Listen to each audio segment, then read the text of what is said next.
Hello दोस्तों, स्वागत है आपका फ्रेंड स्टडी सर्किल चैनल में। दोस्तों, आज के इस वीडियो में हम बात करेंगे एसएससी और यूपी ट्रिपल एससी के बारे में।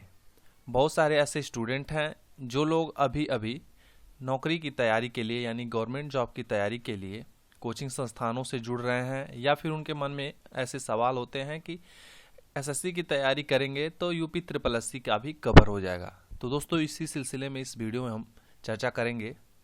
तो दोस्तों, यदि आप चैनल पे पहली बार विजिट कर रहे हैं तो चैनल को सब्सक्राइब कर लें, जिससे आपको गवर्नमेंट जॉब से रिलेटेड सारे अपडेट मिलते रहेंगे।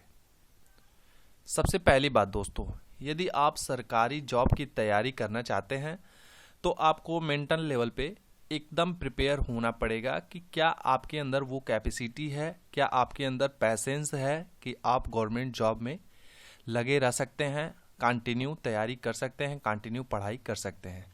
क्योंकि दोस्तों, ये आपका क्लास 6, 7, 9, 10, 11, 12 या फिर बीए बीएससी नहीं है। आपको यदि गवर्नमेंट जॉब की तैयारी करना है तो आपको कंटिन्यू स्टडी करना पड़ेगा। विदाउट स्टडी यदि आप ऐसा सोचते हैं कि 2 दिन पढ़ें, 4 दिन पढ़ें, कोई भी स्टूडेंट होता है तो जैसे कि 1 वीक पढ़ लेता है तो उसको ऐसा लगता है कि हाँ हम तैयारी कर लेते हैं, फिर अगले दिन वो नहीं पढ़ाई कर पाता है। यानी कि यदि बात करें तो कम्प्लीटली, यदि 21 दिन की बात करें तो वो कम्प्लीटली 21 दिन तक पढ़ाई नहीं करता है। उसके अंदर वो यदि कैपेसिटी आ जाती है, यदि कंटिन्यूटी बनी रहती है, तो वो किसी भी एग्ज़ाम को क्रैक कर सकता है। तो आप वनडे एग्ज़ाम की कोई भी तैयारी करना चाहते हैं तो आपके अंदर वो कैपेसिटी होनी चाहिए आपको कंटिन्यू पढ़ाई करने की। वरना यदि आपका एक एग्ज़ाम खराब होता है, आपके एक एग्ज़ाम खराब होने का मतलब है आप कम से कम 1 से 1.5 साल बैक चले जाएंगे। और आज के डेट में यही हो रहा है। ऐसा नहीं है कि वैकेंसियाँ आ रही हैं और एक पेपर ख़त्म हो गया या फिर अच्छा आपका पेपर नहीं गया तो अगली वैकेंसी में ट्राई करेंगे।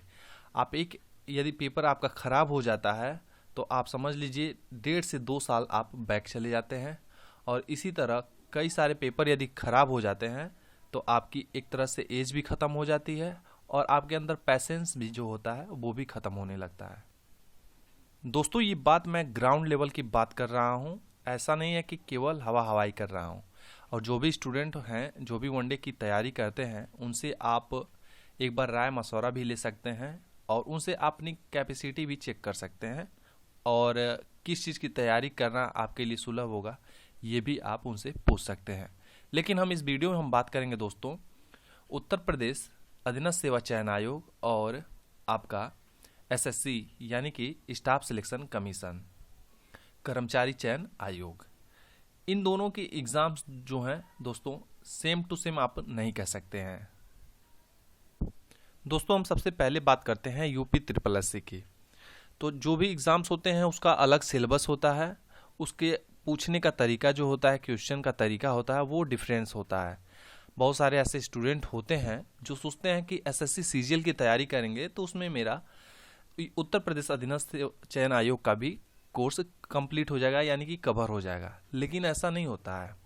यदि जो पेपर सेट करता है, हाँ कुछ क्वेश्चंस कॉमन होते हैं जो आपको मिल जाते हैं, लेकिन जो पूछने का तरीका होता है, यदि आप एसएससी के उठा लें क्वेश्चंस और उत्तर प्रदेश अधीनस्थ सेवा चयन आयोग के उठा लेंगे तो उसमें आपको डिफरेंस मिलेगा। तो उसी हिसाब से आपको उसी सिलेबस के अनुसार पढ़ना पड़ता है।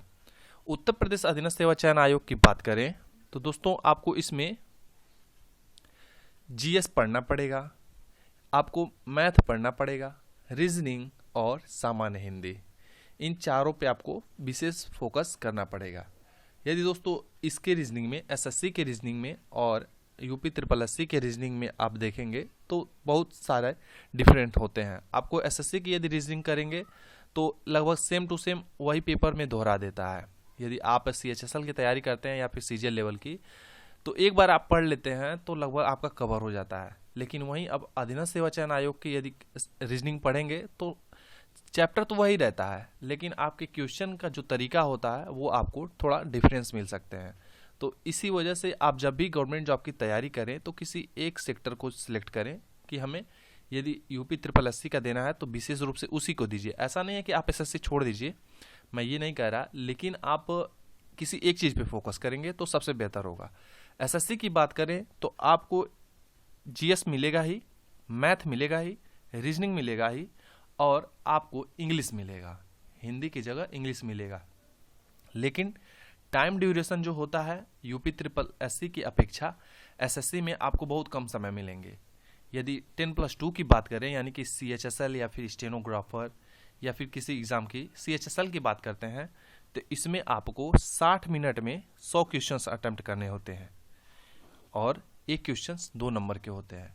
लेकिन यदि ड्यूरेशन की बात करें उत्तर प्रदेश अधीनस्थ सेवा चयन आयोग में, तो इसकी अपेक्षा आपको सही टाइम और थोड़ा सा आपको ज़्यादा ड्यूरेशन मिल जाता है।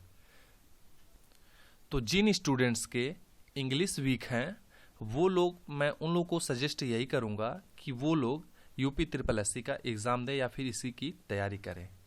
हाँ, यदि इसके रिजल्ट और परिणाम की बात करें तो इसमें भी आपको डिफरेंस मिलेगा। यूपी ट्रिपल एससी का जो रिजल्ट है 3 साल 4 साल बीत जाते हैं तो आता है।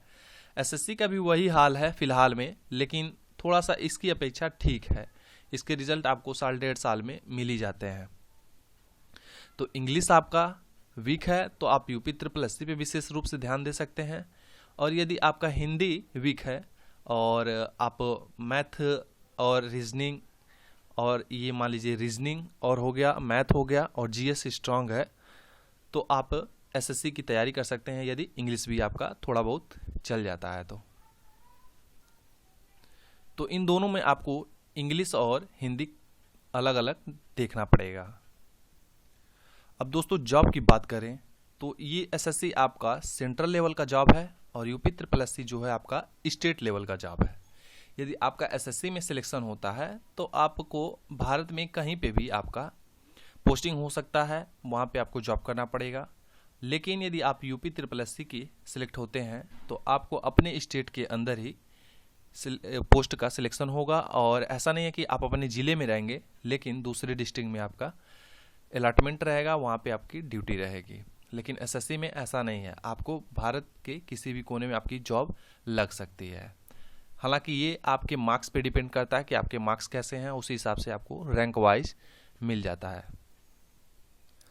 अब दोस्तों बताते हैं आपको एसएससी में कौन से पोस्ट आते हैं। आपके CHSL होता है, MTS होता है, स्टेनोग्राफर है, यहाँ तक कि आपका CGL है और इसी तरह बहुत सारे ऐसे पोस्ट हैं।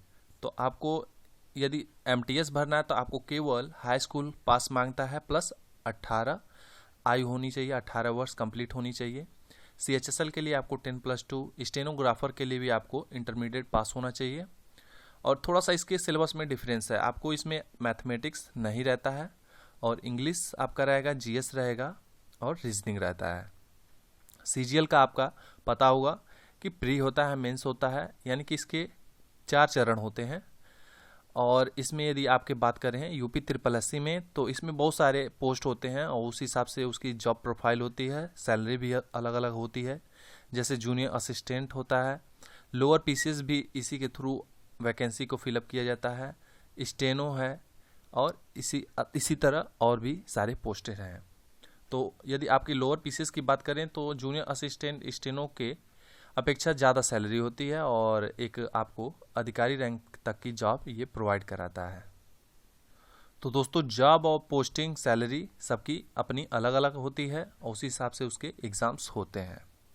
तो आप किस चीज़ की तैयारी करना चाहते हैं आप कमेंट बॉक्स में बता सकते हैं, और आपका कौन सा सेक्शन वीक है, कौन सा मजबूत है, इस चीज़ पे आपको विशेष ध्यान देना पड़ेगा। उसी चीज़ का आपको विशेष रूप से यदि प्रैक्टिस करेंगे तो ऐसा चीज़ नहीं है कि आप उसको नहीं सीख पाएंगे। यदि आपको मैथ नहीं आता तो मैथ पढ़ेंगे तो मैथ आ जाएगा, इंग्लिश नहीं आती है तो इंग्लिश भी पढ़ेंगे तो आ जाएगा। लेकिन क्या है कि थोड़ा सा आपको बेसिक मजबूत होना चाहिए। ऐसा नहीं है कि आपको इंग्लिश में यदि ग्रामर की स्पेलिंग पूछा जाए तो वो भी ना पता हो, या फिर टेंस पूछा जाए वो भी नहीं पता हो कितने होते हैं। ये सारी चीज़ें बेसिक होती हैं, इन चीज़ों पे आपको अध्ययन होना चाहिए।